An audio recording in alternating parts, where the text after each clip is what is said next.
দেড় যুগ অপেক্ষার অবসান, ফিরছেন তারেক রহমান। বাংলাদেশের রাজনীতিতে কিছু নাম কেবল ব্যক্তি নয়, সেগুলো সময়ের দলিল, গণতান্ত্রিক সংগ্রামের ইতিহাস এবং লাখো কোটি মানুষের বুকের ভিতর জমে থাকা আশা বেদনার প্রতীক। তারেক রহমান তেমনই একটি নাম। দীর্ঘ 18 বছর যাকে ঘিরে অপেক্ষা, আকুতি, অভিমান আর প্রত্যাশা। অবশেষে সেই মানুষটির স্বদেশ প্রত্যাবর্তনের দিনক্ষণ ঘনিয়ে এসেছে। 25 ডিসেম্বর তারেক রহমানের নিজের দেশে ফেরা নিছক কোনো ব্যক্তিগত বা দলীয় ঘটনা নয়। এটি বাংলাদেশের রাজনৈতিক ইতিহাসে এক আবেগঘন, গভীর অর্থবহ অধ্যায়।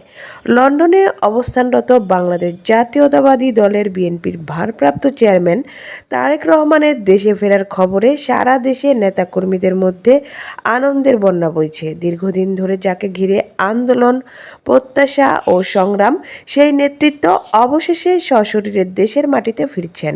নেতাকর্মীরা বিশ্বাস করেন তার প্রত্যাবর্তনের মধ্য দিয়েই বিএনপির সাংগঠনিক শক্তি আরও সুসংহত হবে এবং ত্রয়োদশ জাতীয় সংসদ নির্বাচনের ভোটের মাঠে নতুন গতি সঞ্চার হবে।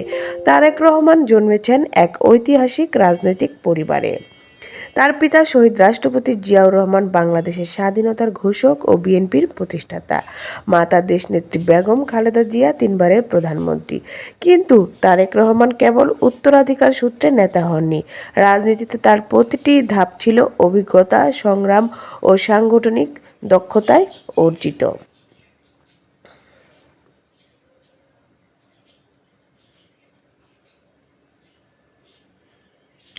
এই মুহূর্তে একটি ভুল সিদ্ধান্ত, সামান্য অবহেলা কিংবা ক্ষুদ্রতম শিথিলতাও ডেকে আনতে পারে অপূরণীয় বিপর্যয়। ইতিহাস বারবার আমাদের সতর্ক করে দিয়েছে, নিরাপত্তার প্রশ্নে উদাসীনতার মূল্য কখনোই ক্ষমাযোগ্য নয়। তাই তারেক রহমানের প্রত্যাবর্তন যেন কেবল উল্লাস ও আশার বার্তা বহন করে, কোনোভাবেই যেন সুখ ও অশ্রুর অধ্যায় রচনা না করে। এই গুরুতর দায়িত্ব সরকার, রাষ্ট্রযন্ত্র এবং সংশ্লিষ্ট সব পক্ষকে সর্বোচ্চ দায়িত্ববোধ, সংযম ও পেশাদারত্বের সঙ্গে পালন করতে হবে। The wall news, Dhaka.